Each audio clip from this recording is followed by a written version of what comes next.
What's going on, snipers, and welcome back to our Halifax Raiders Draft to Glory franchise mode here in NHL 24. So in last episode, we unfortunately had the Stanley Cup Finals, and our miraculous season came to an end with a defeat in the Stanley Cup Finals, and I'm still kind of recovering from that loss in a way, because it was like a good effort in some games, but other games, our goaltending and defensive play kind of just fell apart, which really sucked, because you could see we lost game 1 6-4, not a very good effort, but then we won 9-3, and all of a sudden I'm like, hey, maybe our offense could start clicking, but then it kind of dried up a little bit. As you can see, we won 4-3 with a last minute goal to take a 2-1 series lead, but then we lost 3 straight games, and in 2 of those games we only scored 1 goal. So our team's offense dropped off quite a bit, and unfortunately we lost in the Stanley Cup Finals after what was a run that I didn't expect to have happen, but I kind of expected it in the same sense, because we were the best offensive team,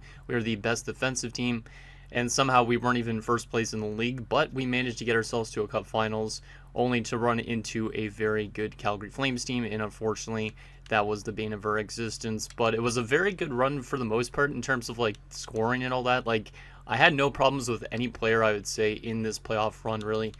The only player I would have had problems with was Burkov in those last few games, but I think it also could have been on our defense a little bit too. But you can see with like the depth scoring on offense, like everybody was producing on this team.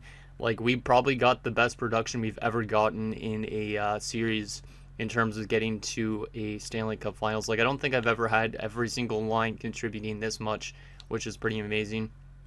And then from a defensive standpoint, Hartnell and Booz were out there for a lot of goals for, which is amazing. So they were very good in the plus-minus department, also helped out with the offense a little bit. And you had guys like Kolesnik picking up some points, Boys as well. But I think definitely, if I was to say one player that would probably have went under the radar, or one player that kind of didn't do as much as I was expecting him to, I would probably pin that on Maddox Boys in a way, because him being a two-way defender, you would expect more than just 4 goals in 23 games. Like, you'd expect him to get an assist at least, but for some reason he wasn't picking up assists, and he really didn't do that much. So it would have been nice for him to help out Warren with the offensive load of things, because obviously against that Flames team we could have used all the offense we needed. But you can see like Burkov's stats going into the Cup Finals were like a 917. It dropped all the way down to a 904 because he fell apart a little bit in the finals, and Calgary was just overwhelming our team. So really sucks that we lost in the finals, but at least it was a really solid run. Like, I mean, if we would have ran into any other team, I think we definitely could have won the Stanley Cup this year, but unfortunately that's not the case. And now we're going to be going into an off season where we're likely going to be losing a lot of big players, and this team's probably going to look completely different next season, and who knows, maybe we'll never get a chance again to win the Stanley Cup. But anyways, let's get into your guys' comments and see what you guys have to say about our Stanley Cup Finals loss, because I know you guys have definitely a lot to say about that. So the first 2 comments are from Jacob Leone. The first one says, I just woke up to this upload, yes, and then like a few hours after he commented that, he just said fuck, basically. And that's exactly how it felt when I went to record that episode. It was just like, woohoo, let's see if we can win a Stanley Cup, because it's been years in the making, and then we lose the Cup Finals, and it's just like, oh, should I have waited a little bit longer to record, that type of thing. And yeah, that's exactly how I felt when I recorded that one. The next comment is from Nick Bucker Barons OC, who says, another heartbreaker, shaking my head. And it was another heartbreaker, but I mean, at least this team showed that they were able to get out of the second round, because we had been struggling so much over the last like 10 plus seasons, where we got only to round 2 and never beyond that. So for us to get to the conference finals and to a Cup Finals this year was really nice. Obviously, it would have been great to get that Stanley Cup, but maybe there's a chance we could get back there again next season. We gotta hope that that's the case, because obviously with guys like Wilm, Ahinen, Lehman all getting older, this team definitely will start to suffer a little bit of drop-off. The next comment is from Saturn Otaku. It says, seeing your offense completely dry up in the last 3 games, not to mention your backup goalie having great stats but a losing record, is such EA Sim horse crap. I agree that I'm not sure this team can make another run like that before the mode ends, but there's only one way to find out. As far as next year's squad, Lassick, Weber, Paco, and Burrish need to go. Qualify Habscheid 1 more year. Hartnell for that much money in term is indeed a risk. Of course, that it could be equally as risky to sign him to 1-year prove-it deal if he does have a breakthrough season, though. With him as an 81 at 25, I'm not expecting that to be the case. In the draft, definitely takes Zadorov. There's the only other goalie I've seen with higher potential was a medium franchise. I got 26 overall in NHL 23. Unfortunately, it was the final year of the mode, so he never got to play a game. While Madsen also looks good, he's not guaranteed, but to be 2 years out, so I wouldn't suspect he's no better than a medium top 6 with a reasonably high overall rating. So yeah, I totally agree with like who you're saying to let go of, because I mean I could technically bring some of those players back if their asking price drops in the free agent market, but I don't think we're gonna have a ton of cap space, and we have a lot of big players up for renewal, so we kind of want to prioritize like the guys that are RFAs at the moment. But you could see like a lot of these UFAs, for instance, like Lassick wants $15 million around, which is outrageous. So I don't really think we'll have the money to actually give him that. And he could also just drop off randomly because he is 30 years old at this point in time. So likely we are going to be letting go of quite a few good pieces on our team, but we should still have a relatively solid roster because there is still some good players that are under contract. And then he was mentioning about taking Zadorov in the draft, which is a high elite goaltender that's supposed to go in the early second round. But since we have a late first round pick, we're likely going to use our pick on him because it would be nice to just get ourselves another goalie prospect. He's a high elite, like I was saying, and he's only 3 years out, so he should be able to make it before the end of the series. Also doesn't have a weakness, looks pretty good in terms of all ratings. Like he could be like a 65 to a 68 overall high elite goaltender, which would be very, very nice. And hopefully he'll actually simulate one if we get him to the NHL before the series ends. The next comment is from Ezra Hamburg, who says, "Damn tough loss in the finals. Definitely a tough pill to swallow. I definitely think your grandma was a good luck charm for the Raiders. As soon as she is coming to town, they all of a sudden dominate in the playoffs. And as soon as she's gone, they lose the series. That matters the most. Snipe, you need to bring your grandma back for the rest of the Raiders series." And that's kind of funny. She lives out in British Columbia. I'm in Ottawa, so there's no way I could bring her back here for at least till the summer. So unfortunately, the Raiders are going to have to just deal with out my grandma's presence, which kind of sucks. But yeah, it's kind of funny how that worked out, where she came to town. I had a bunch of pre-recorded episodes, and all of a sudden we won a bunch of games. She leaves, and then all of a sudden our team just falls apart back to the way they were before. So kind of interesting. The next comment is from Logan May, who says, "The team was amazing throughout the first 3 series against 3 great teams. Couldn't be a 4th. Don't be down on Burkov. 1 goal isn't enough to win most games." And yeah, that's true. Definitely with those, like the offensive production in those last few games, that was also a big problem. Like obviously Burkov didn't make saves when he had to, but our offense didn't try and keep us in the game as much as they should have. So unfortunately the offense ran dry at the wrong time possible. The next comment is from Michael Dose, who says, "The power of Lanny McDonald's mustache wins out," and I guess so. I don't know if Lanny McDonald's would even, like, a lot of Calgary Flames fans by 2040 might not even know really much about Lanny McDonald, but just because of the fact that he played way so long ago, but maybe. The next comment is from Ian.Nolov, who says, "That team somehow gives me faith and then completely destroys my mental health. I am heartbroken once again." And don't worry about it too much, Ian. Also, if we don't get a Stanley Cup win, it's not the end of the world. We've had some really fun players in this series, so I'm okay if we don't win one, because obviously we're going to have a lot of good Channel Hall of Fame candidates from the series alone. But obviously it would be nice to try and get them a Stanley Cup, especially Wilm, before he ends up retiring, because he could be out of the NHL at any point almost from here on out. The next comment is from Farrell's Landscaping, who says, "For Lassick, it's a crapshoot, but sometimes if you cycle through individual years, there may be a drop in asking price. Other than that, I would drop anyone that you can't qualify. Checking periodically throughout the offseason sometimes helps with the asking price change." And yeah, that's basically what we plan to do. We'll definitely look and see of the guys when we cycle through the years if they'll actually drop their asking price. Like for instance with Lassick, his asking price doesn't drop. It actually goes a bit on the higher end of things, which kind of sucks. But for some players, if it drops off a little bit enough and we have the cap space, we might be able to bring back some of the guys that you guys were saying not to bring back. But obviously we might want to give a bigger opportunity to guys like Habscheid and stuff like that who haven't got that opportunity because of Lassick in the NHL. And then the final comment is from Flame Husky, who says, "Strong flames raging on board. We have no choice but abandon ship. Captain Wilm to his men before HMS Halifax sank." And that's a hilarious comment. Yeah, that's basically the way it went, as our ship got completely swarmed by some flames, and the captain had to go down with the ship, so to speak.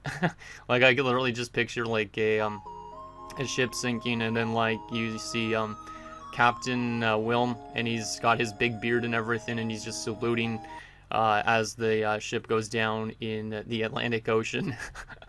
Oh man. But yeah, that's basically how I see our Cup Finals as well, for sure.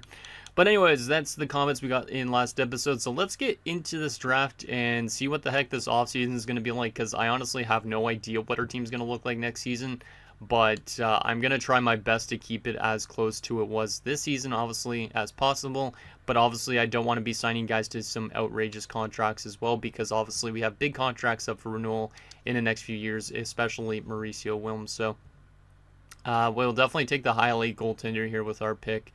But I am curious still on what the AI is going to get in the top 5. I don't know if we're going to really get much steals in this draft. I think there was a couple of low leads that said that I pinned, though. Let's double check here. Yeah, we have a couple low leads that I pinned, so we'll likely take these guys with like our 5th and 6th round pick, or 6th with 7th round pick, something along those lines. As for other players, I might just take some of them early as a chance that they might be low lead. But honestly, this draft class might not be the best on paper, so there's that. Let's take a look at the first 5 picks of the 2040 draft. So the Toronto Maple Leafs are going to select the franchise guy in, what's his first name again? Jacob Weiss. He's a playmaker, looks pretty good, very good passing categories. Yeah, he's going to be a very solid center. And he wears number 97, so is this the next Connor McDavid? Who knows? Washington takes Osala, who's also a playmaker, but a winger. Timo Osada as all alone. Interesting. Pretty balanced player, like no real weakness, which is kind of cool. 2.5 stars, and he's also decently aggressive for a playmaker, which is interesting. Decent body checking. Like, this guy could become more of like a two-way forward in a sense. Colorado at 3 takes Almquist, who's a two-way forward. He's already listed as a third-line checking forward as a 79. Damn, is the NHL that weak at the moment that 79s are third-line checking forwards? So that's kind of crazy. Third line scoring. What about the first pick? Second line forward is an 82. Okay. I guess the NHL's caliber of what's an actual second liner is a lot different than it used to be. That's kind of crazy.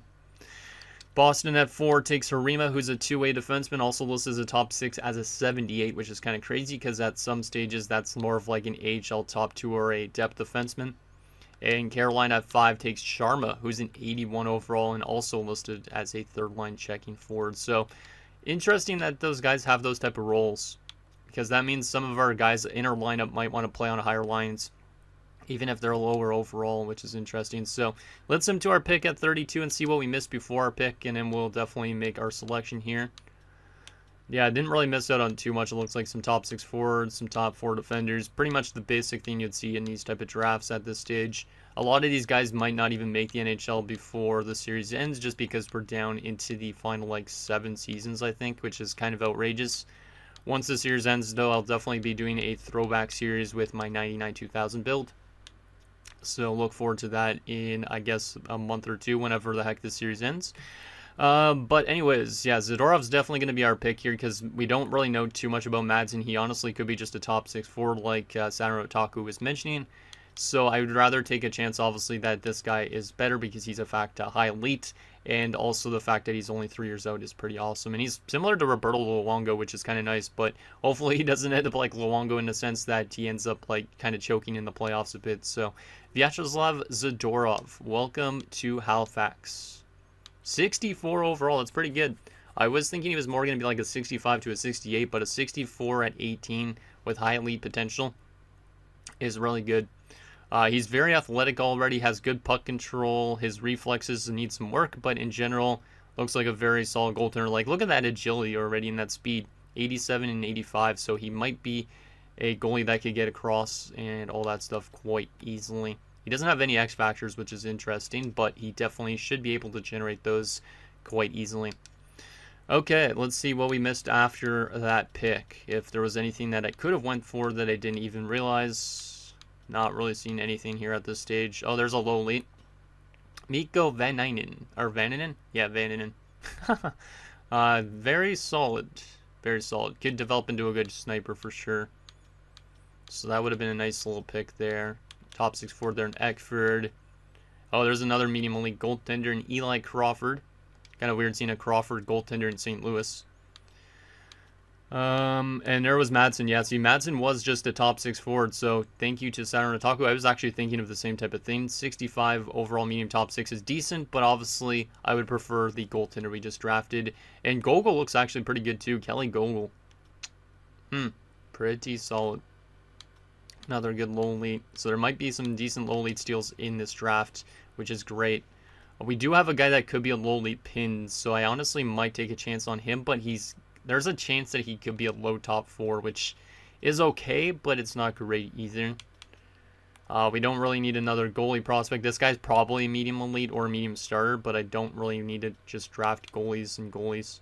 So, I think I'm going to just go for this low elite potential guy. He's probably going to be a low top 4, my guess, but Cesar Dandino.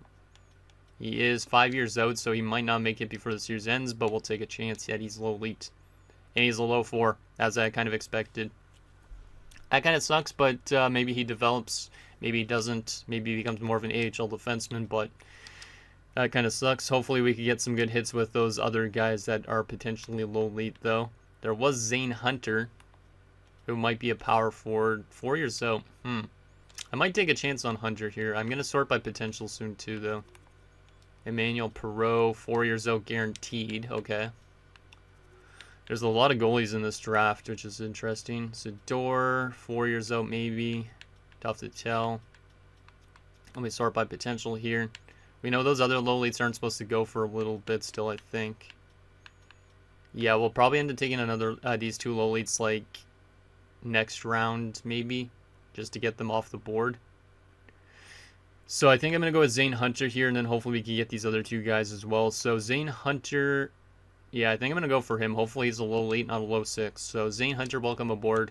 Please be a low elite. Low 9. Yikes. Well, that's not exactly what our scouts had in mind. He does have some solid shooting, though, for a low 9, though, which is kind of interesting. So he might actually be a good AHL player, but that is if he even gets a contract from us. Let's get into our next picks. It looks like this draft class has dropped off astronomically, though, because there's bottom 6 forwards going in the 4th round. So, yeah, this draft class isn't very great. So I'm probably just going to reach for those low elites already. And then the other picks, we might just take random stabs at random people. So let's start off with George Klein, since he's supposed to go a little bit earlier. And see how good he is. 53 overall, not too bad. Maybe he develops before the end of the series. I don't mind that pick at all. Like myself, always those low elites, because they always develop usually into at least being a 4th line or a depth type of player. And we'll take that other low elite here with our next pick as well. And then we can just take some random shots at some players. So Len Jennings. Let's see how good you are. You have no weakness, apparently. 51 overall, not bad. Not bad at all. These type of guys might be good for like the bottom 6 or the top 6 defensive pairings. And also with Jennings, he does play both right and left wing, which is very nice, because that makes him a little bit more flexible in our lineup. Okay, we got 2 more picks to go. And I have no idea what I'm going to take here. There is a medium fringe starter, but he's 19 already. You would think to take him would be okay, but he's 5 years old at 19, so it's like, I don't really know about that. We got to just take some chances that some of these guys could be low elite here. So let's see if we can find anybody that might be a good steal here. This guy, he's 19 already, but he does look like he might be good shooting-wise and stuff like that. You know what? We're going to take a chance on Ninamaki with one of them. Low 7th. Jeez. Okay, that's way worse than I thought. Well, that kind of sucks. Aw, man, we missed on a low lead in Volkov. I had none of these guys scouted, so I'm not going to blame myself on that. Let's see if we could find one here, though. There's no more guys that could be potentially low elite. There is some guys that could be medium elite, but they're probably not medium elite. Who has the most C's? It looks like Roy Beach. He's 20 years old, though. Are any of these guys younger, like 18 or 17? There is Rick Conan, but he's a guaranteed probably like a top 6 or low 6 or low 9 even, something like that. Maybe even a bottom 6 forward. This guy might be a medium starter goaltender, Demetrius Morgan. Let's take a chance on another goalie one as well. And he's a fringe. At least it's not bad for that spot. The second last pick in the draft and getting a fringe starter goalie. Maybe he makes it, maybe he doesn't, but it does give us a bit more depth. So, I'd say that was not the best draft on paper, but we do get ourselves that high elite goalie, which is nice. We also grabbed a couple low elites in Klein and Jennings. The other picks are all kind of wild cards, but I'd say that was an okay draft, all things considered. Hopefully Zadorov becomes a really good goalie, though, for us before the series ends. Should I bring back this associate coach? Might as well for now. See if he wants to accept that. Come on, Clint. Let's bring you back. And now we got our off-season due diligence with scouts and all that stuff as well. Not that it really matters at this stage about drafts that much, because a lot of guys won't make the NHL unless we know for a fact they're elite prospects or something like that. But, yeah, I'm kind of a bit scared on what this team's going to look like next season, because the contract negotiations are going to be kind of tough here. I don't know how much cap space we have to deal with. Like, if we don't have a lot of cap space, we might be losing a ton of players, which is not great. So, here we go, re-sign stage. How much cap space do we got? We only have 26 million in cap space. Oh my goodness. Well, that's not great. I'm going to definitely qualify all of our RFAs for now, because obviously they're top priority. Yeah, we're definitely qualifying all these guys, because I can't afford to overpay on some of them. So we'll qualify you guys all up. Are some of these guys just wanting two-way deals? Yeah, some of them are. Maybe I'll just get two-way deals done with. If they want two-way deals, we'll give them it already. If they want one-way, we'll just obviously leave them qualified. Just because I definitely want to get those two-way contracts instead of giving people over $1 million. See, Turnbull's already trying to get over $1 million. Mangone is as well. Fragapane likely would be. No, actually Fragapane was, but only 875, which is not bad. What about Raymond? Raymond also wants a one-way. Okay. And then our goaltending situation is very interesting. Misselli's technically ready to jump to the NHL. And that's why I was leaning towards not signing Burkov. The interesting thing is Michelli has jumped Budens, but he is 2 years older. I'm going to probably hold on to our Michelli, I think, for the AHL. Or he might be the NHL backup, but literally our goaltending situation, we're going to literally have really good goalies in the AHL and NHL, so a little bit weird. Michelli will be a pending free agent at the end of this contract, which kind of sucks, but that makes sense for us. We don't even necessarily need him down the road. I would rather have Budens, I think, anyways, than him. So we're just going to give both of them qualifying offers. Unsigned-wise, do I want to sign anybody? Wow, okay, Sexsmith is definitely ready for the AHL. He is actually one of the pending free agents, so we will definitely sign Sexsmith to his ELC. Booze is definitely getting his ELC as well. Braun, 64 at 18, low 6, not really. Galiev, not really interested in either. Ramo will get his as a low lead for sure, too. But, yeah, these two guys are going to get their ELCs for sure. Goalie-wise, I think we're fine. I don't know if I need to give Zadorov a contract yet. I might honestly just wait 1 year with the amount of goalies we have, so I'll keep that the same for now. We are going to let go of Grossman, because I don't think I need that fringe starter. And then there's the crack load of UFAs, oh boy. Let's go to the bottom of this list here, see who we got to let go of. Don't think I'm going to sign any of these guys. Medium top 9, 68 at 20 is not bad. Glenn Snyder, he was a second round pick. He actually looks okay. We'll sign him up, might as well. Get a couple of these younger guys in. Pickle only has low bottom 6 potential. He is a 68 at 21, which is not terrible, but he's got terrible potential, so he's not going to get an ELC. We'll also sign Komatov because he's a 70 at 19 as a top 6 potential guy. Heikkila is 70 at 21, which is not great, but we will give him his ELC too. We are going to let go of a couple AHLers, though, like White, Kozlov. I'm trying to think of who else. I might have to let go of the Sheriff, but he wants a two-way deal. I want to hold on to him if possible, so we'll hold on to him for now.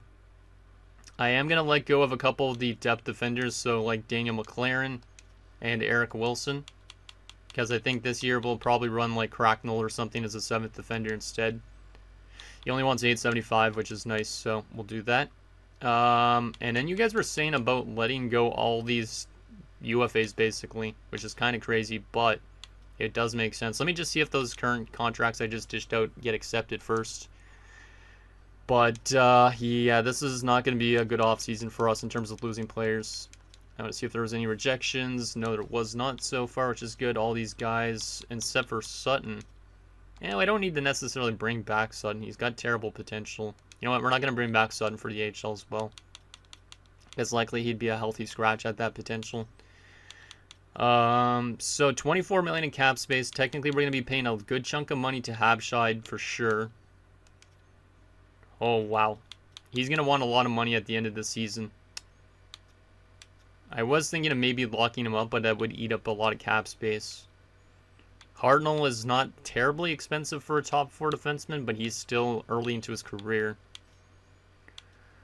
Yeah, I don't know what I'm going to do at this stage. Because you guys said to let go of every one of these guys. Bursch wants $3 million bucks. I don't know if he's worth that.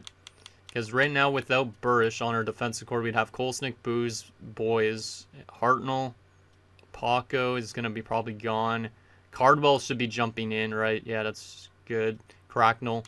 Yeah, I think Cardwell's basically replacing Bursch anyways, so Bursch is going to definitely be gone here. So thank you for your time here, Bursch. Paco is an interesting one. He was very good defensively in the regular season and in playoffs. He was decent. He's been a solid defenseman for the most part.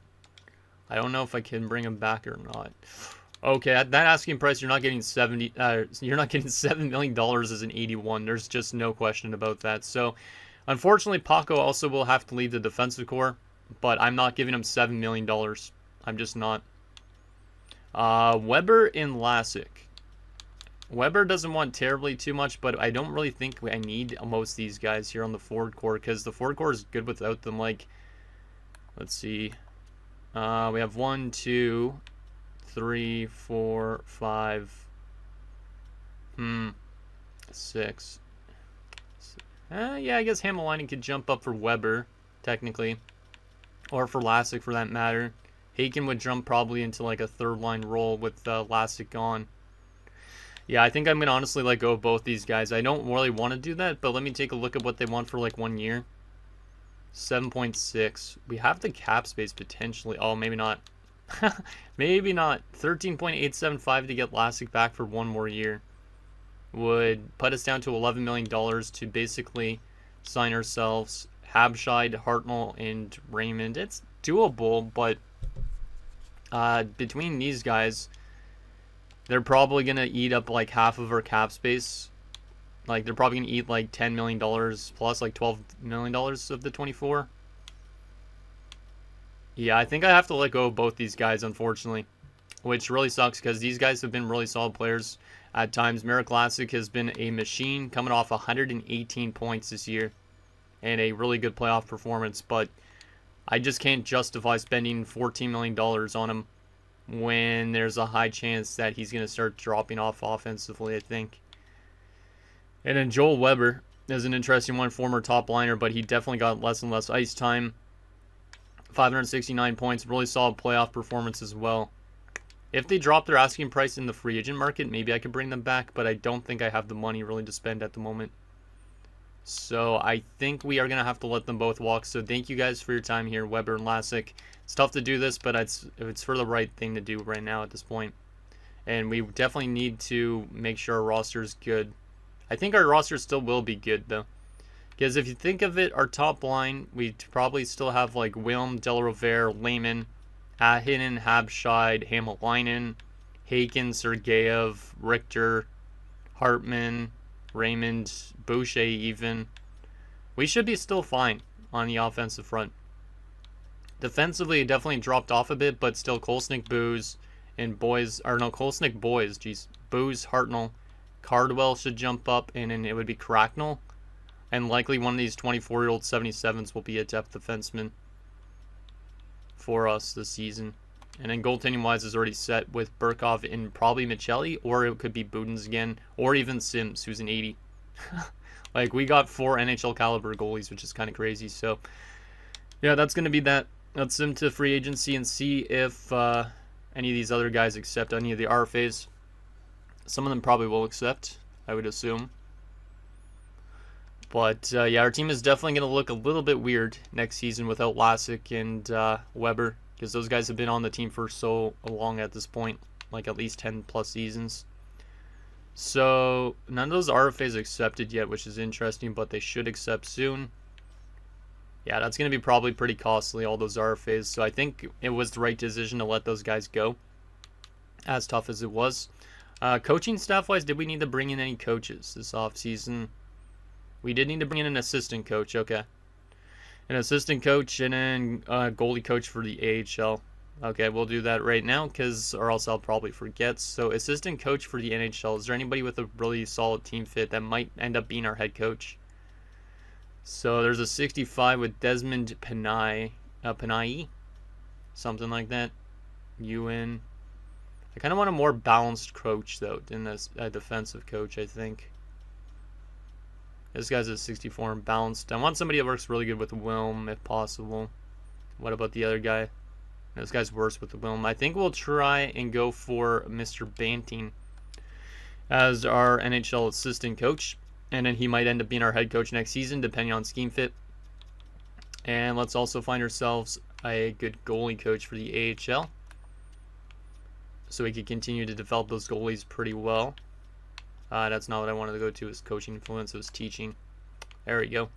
We'll sign this guy up. He looks like a pretty good goalie coach. Oh, it's Joe Pavelski. Didn't even realize that. That's funny. Joe Pavelski, don't you know how to play defense? You could play good goaltending too, probably. Like, Joe Pavelski, great two-way forward, so I don't mind that he's good at teaching goalies. It's kind of weird, but kind of neat too. So we'll see how good he is as our AHL goalie coach if he wants to accept. Scouting wise, I don't really think I really even want to pay attention to upgrading the scouts even more at this stage, but there is a couple A- ones, so we might as well go after them. So Kames and Nichols. So I'll sign those two scouts up, and we will fire our worst two scouts, which are Hjalmarsson. Let me just actually write down what division they're going into. So we need USA Central and USA East. Okay. So we'll fire Hjalmarsson. Thank you, my Hjalmarsson. And we'll also fire Marty Pusher. And then these new scouts will replace them, so that way we get even more better scouts in. Okay, that's all set up and ready to go. Let me go to the free agent pool just to see if there's any former players that jump to free agency. But I don't think there will be. That's kind of funny that we have like the best free agents available, it looks like, almost. Let's go UFA and see if there's any former players I could bring back potentially this season. Maybe there will be some at the start of the season I could bring in as depth options, but right now I don't know if I even want to spend any cap, just because I want to make sure I have those RFAs back. So obviously Paco got dropped. Trying to see if there's anybody that I haven't seen in a few years. Hey, Felipe Flood, but he's trying to get 4.525. I almost forgot all about Felipe Flood, to be honest. He played 2 years in Philadelphia. Was a minus 41 one season. Jeez. Hasn't been in the playoffs since he was with us. I don't know why he's trying to get 4.5, but props to him for trying to get that much amount of money. Yeah, there's not really any other former defensemen I've seen just yet. What about on the offensive side of things? I don't think we really need any offense anyways, but it's good to always check this. I'm not seeing anybody on the right wing side of things. Is that Keanu Reeves? Keaton Reeves. Damn. Left wing, obviously Lassick. Who's interested in Lassick? There's one team interested. Philadelphia wants Lassick. Well, interesting. And what about Weber? Anaheim. Oh, it's going to be weird seeing those guys in other jerseys. But it's part of the business. You got to get rid of those top players sometimes. What else we got here? Not seeing any former forwards really at all, which kind of sucks, because I was hoping maybe some of them would fall. But I'm not seeing any of them. But that's okay. You don't really have the cap space anyways. That's not our former Ponikarovsky, right? I was going to say, I didn't think he jumped up that much. Yeah, I'm not seeing any former players. That's okay. Let's begin this sim up to next season and see if those coaches accept and all that type of thing. There's Banting in, which is nice. And Pavelski did not want to join a toxic environment. Apparently we're a toxic environment after we had literally just lost in the Cup Finals, so maybe that's why we're toxic. I have no idea why this team's considered a toxic environment, but shout out to Joe Pavelski for calling us out after losing in the Cup Finals. Jeez. Okay, let's go back to teaching here, see if there's a better goalie coach out there or a different goalie coach. We'll go for this 48-year-old and Kamila Ruzishka. AHL goalie coach. Maybe the AHL is the toxic environment, not the NHL, but the AHL also lost in the finals too, so I just find that kind of funny. Like, you think 73% team fit shouldn't be that toxic, though. So, I don't know. It is what it is. Let's just continue assimilating anyways. See if any of those RFAs accept. Oh my goodness, we're getting offers that are getting tendered. I don't like that. We'll match this offer, the 1-year deal on Fragapane. It's 915K. We'll take that. That means other teams might go after our top guys, so I might want to just do their contracts sooner. And I'm going to still sim up a little bit more. Hopefully we don't get a crazy offer that we can't accept. 930K for 2 years is fine for me on Raymond as well, because it's not going to break the bank. Turnbull accepted his RFA offer. Bodens is getting a 2-year offer at 960. God damn, I hate these AIs for going after my guys. Okay, maybe I'll offer them contracts now since we're late in July. I just don't want to get into a problem where I have to sign, like, say, Habshai to, like, a $9 million deal for 5 years or something. So we might as well sign these guys up. We have the cap space now at this point, so we'll just do it. 5 years by 9.5, though. Oof. They still want term, these guys. I don't really want to give them term, unless this is what teams are offering them right now. Shit. Mangone's still very expensive. I might honestly have to wait a little bit longer on those guys. Michelli, I could obviously just give him that. That's fine with me. But these 3 guys might end up getting qualifying offers from other teams that are going to be very expensive, but we're going to have to accept them because of the fact we do not have, we have the cap space available, which kind of sucks. So that's a rule that we came up with, is if we get a qualifying offer, we have to accept it if we have the cap space available. So hopefully those guys don't get any qualifying offers here. Let's stop the sim again. How close are we to the season? A little bit closer. Oh, man. $25 million. Have they dropped their asking price at all? Okay, 1 year at 8.25 is still pretty pricey, but I would be willing to do that. So Habshai, enjoy the 8.25. There's a good chance he might be gone at the end of this upcoming season, which really sucks. We'll give the 4.65 for a year for Hartnell. And then also Mangone will get a 1-year deal. He'll probably be a depth defenseman for us. Man. Pricey offseason for us for sure. Obviously, I think we could have probably brought back some of those guys if we really wanted to, but I don't want to break the bank too much to the point that we aren't able to re-sign Wilm once his contract ends if he's not retired by then. So, okay. Should be good to pretty much get our lineup set up for next season, which is nice. And we'll also see if the new coach we hired is better for our team than the other coach or not. So let's get our lineup set up.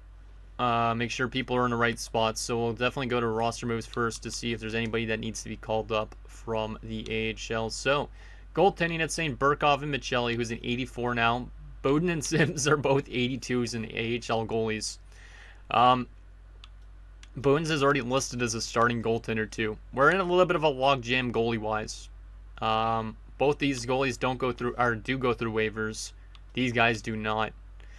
I don't really know what we're going to do goalie-wise. Like, we might just have to flip-flop guys and stuff like that. But at least we have injury replacements, which is nice. But it's still very weird having 82s in the AHL. I don't like doing that because normally AI teams do that, and it frustrates the hell out of me. Defensively, Mangone should probably be up here over somebody else. Who's the youngest of the bunch that should get sent down? I guess Fragapane should get sent back down. How much defenders do we have in the NHL at the moment? 1, 2, 3, 4, 5, 6, 7 with Cracknell. I guess I will send down Cracknell as well. Actually, Cracknell's 26 though. We'll send down. Let's see. Right, left, left, right, left, right. Right as a depth. Maybe I'll just keep Mangone in the AHL for 1 year. That's okay again. I honestly don't know who I want as a depth defenseman. I don't really care at this point. They're all 77s. Not going to make a huge difference probably on the score sheet. So, that looks fine. We might have some guys complain about ice time, which is not ideal. But that's okay, I guess. We'll send them down if they complain. They could get claimed. I don't really give a shit. So, Del Rivera, Sergeyev, Raymond. That's good. What else we got here? Lehman, Habshide, Hamalainen, and Haken. Yeah, that's good. Center-wise, Will Mahinen, Boucher up to an 81. Love to see that. Richter and Hartman. Dodge as a depth forward would be okay if we need a depth forward, but I might honestly want to do just Sherov just because he's a lot older.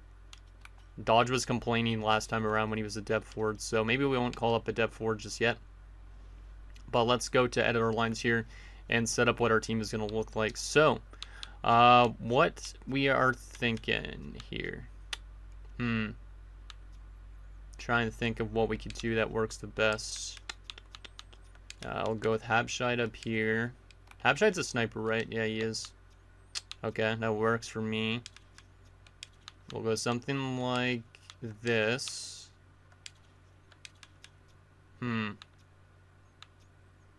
Yeah, that could work. This could work. I don't mind it. Our team actually looks pretty good forward-wise. We only have one depth defenseman at the moment, so I'd need 2 depth forwards. So I guess I will call up Sherov as one of them. Just because at least he won't be complaining about morale and ice time and stuff like that, likely. And Dodge would complain likely, but he's the only other option really. So I'll call up Dodge and him as a depth forward. Best AHL lines for now. Let's see. So forwards look good. I don't mind that. It definitely looks a little bit worse than it has in the prior years, but our top 3 lines still look very solid. So I don't mind that whatsoever. Defensively, we probably want to go to something a little bit different. Oh man, this coach doesn't really work that well defensively. Okay, we could do something like that, but Cardwell's already listed as a top 4. We got a bunch of guys listed as a top 4 defender. Let's see if I can find a way to get this working. Take Cracknell out. Put Turnbull in instead. Okay, that works better. It's only 0s. That's okay. Yeah, that's not bad. That's not bad. Let's just make sure our power play is set up as well. That looks fine to me. That's all forwards on these power play units though. So I'm gonna take Habscheid off this top unit and throw Hartnell into this spot. And I'm gonna put Habscheid on this next unit instead of Raymond, I think. Yeah, Habscheid here instead of Raymond. And then we're going to put Cardwell also on this power play, which means I'm going to move Sergeyev off the power play unit. Which I think is okay, because Sergeyev's not even really a power play type player. How's his offense, though? 90 offensive awareness. What about Haken's? 82. Haken's going to come off the power play instead. Haken's more defensive, so we'll put Cardwell in this power play spot just to get him some more extra ice time. And we'll probably do the same thing. Actually, maybe not the same thing with this one. Actually, maybe we will. Nah, maybe not. I don't know. Maybe we will in some ways. We'll put Cardwell here.